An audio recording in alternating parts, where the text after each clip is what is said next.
revisionist narrative in place of historical fact. Instead of recognising the origins of the state and paying respect to the memory of courageous men and women who took on an empire that at that time governed over a fifth of the Earth's population, government ministers and departments hurried themselves in seeking to include British monarchs onto platforms, creating promotional videos featuring enemies of Irish reunification, namely such individuals as Ian Paisley, David Cameron and Queen Lizzie herself. Not one mention of Pearse, Connolly or any mention of the Rising.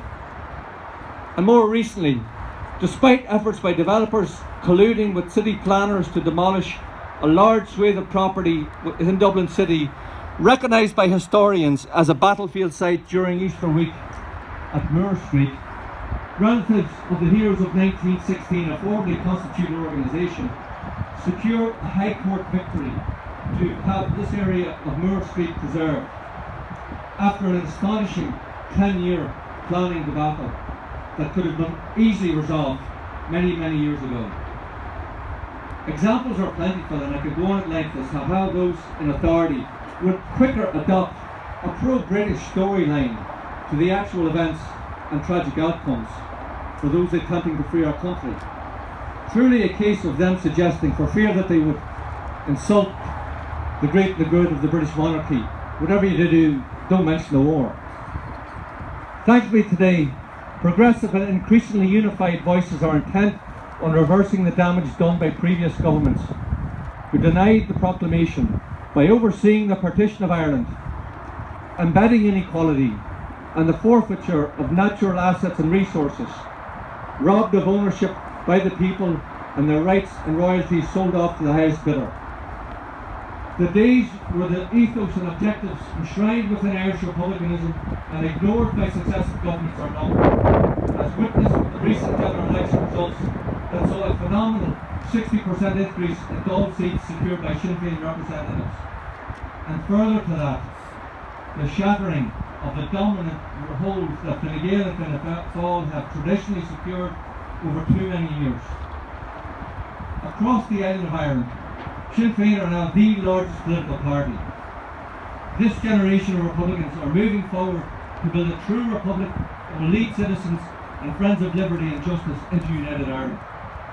Within our collective membership, that include former combatants, ex-political prisoners, and I know amongst this audience many of you here as well, policy strategists and elected representatives in tandem with the grassroots activists, Sinn Féin abounds with confidence in conveying sound arguments and proposals towards uniting the island that will serve the interests of all its inhabitants. A statement I feel best expressed in a poem by Bobby Sands, scripted from the confines of the Long Kesh hellhole, titled The Rhythm of Time, in which I'll read only the last two stanzas. It lies in the hearts of heroes dead, it screams in tyrants' eyes. It has reached the peak of mountains high, it comes searing across the skies. It lights the dark of this prison cell, it thunders forth its might. It is the undauntable thought, my friend, the thought that says, I'm right. And when I say uniting the island in the interest of all its inhabitants, it is equality that is at the core of guiding our principles, regardless of race or creed. The latter being particularly divisive, as hostile forces too often dismiss the so-called national question as a sectarian dispute. In the words read from the GPO on Easter Monday, we declare the right of the people of Ireland to the ownership of Ireland and to the unfettered control of Irish destinies. The fulfilment of this declaration is the task ahead for each and every one of us assembled here. To rely on the establishment parties in Ireland will result in another 100 years of partition and failure for our people. It has to be acknowledged that throughout our tragic history, divisive issues and strategic differences on how best to achieve unification have been allowed to foster and fester, with outcomes that only serve the British securocrat agenda, and through methods that have turned Irishmen against each other. These malign forces will always seek to destroy our genuine efforts. In facing down this threat, we must accept that the obligation is on all of us to build relations, to overcome these differences, to reconcile with the past and build an inclusive society where we will work together for the common good. Irish Republicans, we need to be generous and patient. The proclamation makes clear that there cannot be any place for those who dishonour the Republican cause with criminality or by engaging in counterproductive militarism that offers nothing but suffering, imprisonment and death. And I know among quite a number of you here, over the past 4 years in particular, have experienced losses close to your family, your community and loved ones. And we do not want to go back to those dark days, for we've seen enough suffering to do many lifetimes. We now have a peaceful and democratic pathway to Irish unity. The historical agreements endorsed by the overwhelming majority on the island over the past 18 years provides for referenda north and south to end partition and the union. We need to build support for unity and highlight the continued failure of partition. For if we, as Irish Republicans, are a movement of partition forces within ourselves, we will never defeat partitionism on the island.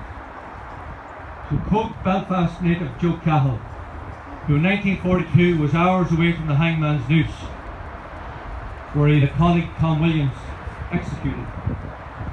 Joe said, and he was a visitor to this country over many years during the 70s and 80s, securing the wherewithal to take on the British war machine. Joe mentioned, we won the war, now we must win the peace. I'll conclude those remarks by just saying, similar to our own gathering here this afternoon, events are being held throughout the globe where Irish hold dear our history and heritage and culture.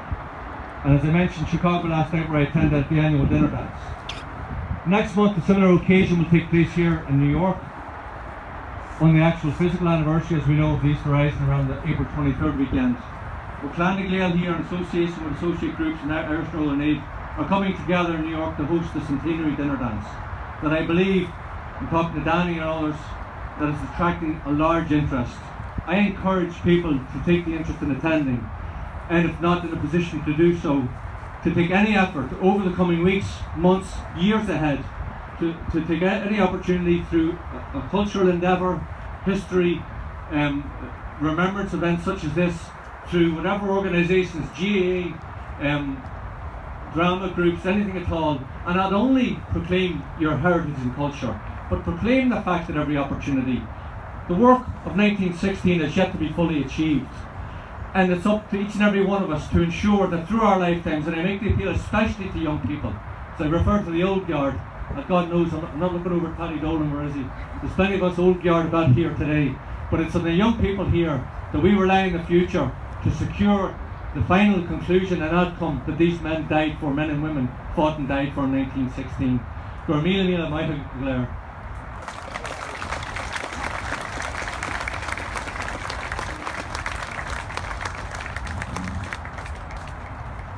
Thank you, Sean. Before we wrap up here today, I would like to remind you, like Sean did, that what these men and women died for has not yet been achieved. 6 of our 32 counties is still under British rule, 100 years later. To me, that is not good enough. It is long past time Ireland had its independence. You, McCarthy Gale, are our exiled children in America, and you can help make this to happen. Help us secure a united Ireland. Support Sinn Féin. Ask your family and friends in Ireland at the next general election to vote Sinn Féin. Throughout the years, many Sinn Féin members have given up their lives. I'd like to finish off in memory of one of those persons.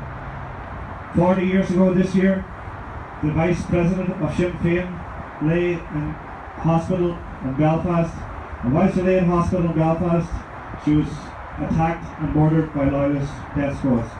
That happened in 1976, 40 years ago.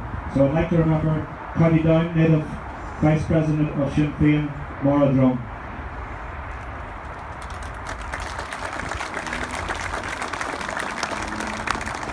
I'd like to finish off with an expert, or one of the things she's pretty known to say.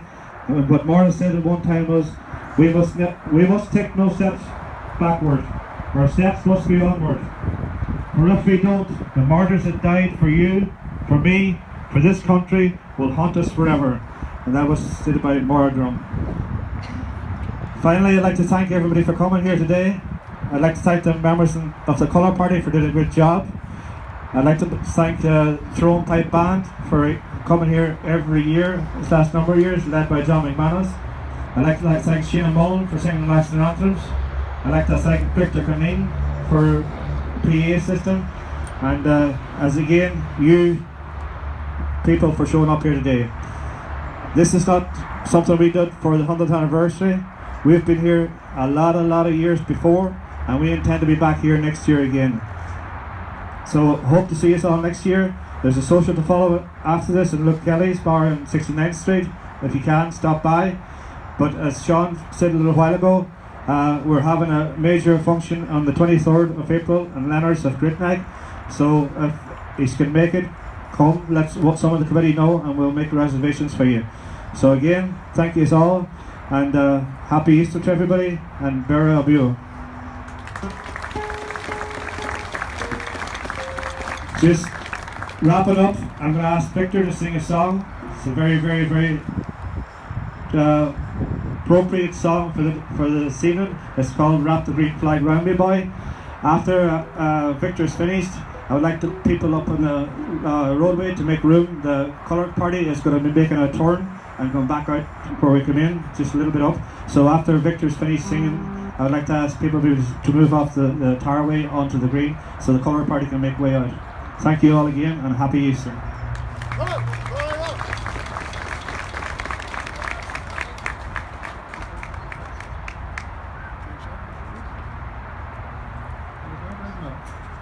Two, 1, 2.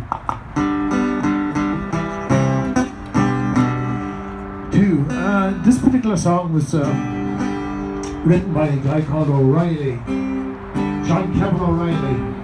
He fought in 1916 with his five sons in between Boland's Mill and to GPO.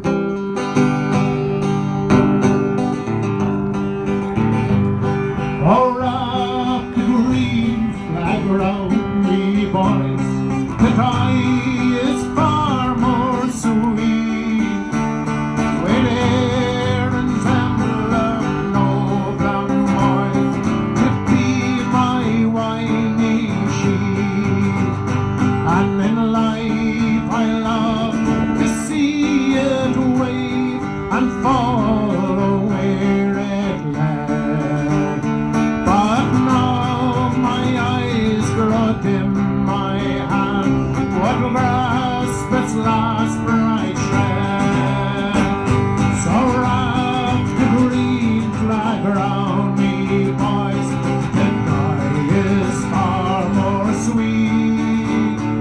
When Aaron's noble emblem, boy, to be my winding sheet. And though my body moulders, boy, my spirit